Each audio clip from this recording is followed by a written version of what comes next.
Alors que 13% de la population globale vit sous le seuil de pauvreté, c'est 19% pour les personnes en situation de handicap. Donc ce sont 3 amendements sur des registres différents et sur des problématiques un peu différentes, mais qui sont quand même sur la question de la façon dont les personnes en situation de handicap ont des moyens pour les aider, les assister dans les soins ou dans leur vie quotidienne.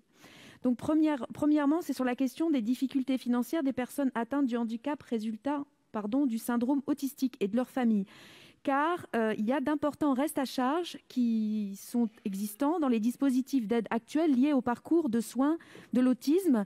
Les associations, les personnes disent que ça peut représenter plusieurs centaines d'euros par mois, notamment en raison de dépassements d'honoraires de certains praticiens qui sont aussi un peu en situation de monopole. Donc cet amendement 383 appelle à résoudre cette difficulté.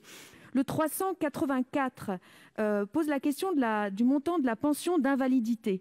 Normalement, c'est la reconnaissance de l'incapacité de la personne victime d'un accident ou d'une maladie non professionnelle de continuer à exercer son travail. Donc ça reconnaît cette incapacité.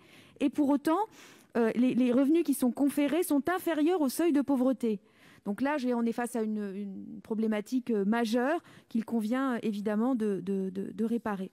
Et enfin, dernier amendement, relatif aux appareils visant à compenser un handicap qui sont très coûteux et qui ne sont pas pris en charge intégralement par la sécurité sociale, dont cet amendement se propose de mettre en place un rapport. C'est la seule manière que nous avons trouvée pour résoudre le problème constitutionnel, pour déjà faire le point sur ces surcoûts et pour permettre de résoudre ces difficultés. Je vous remercie.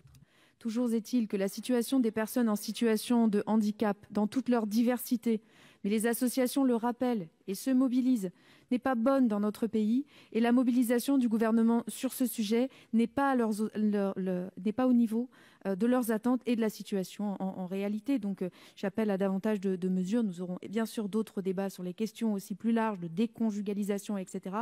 Mais je crois que véritablement cette grande cause du quinquennat est une grande cause ratée.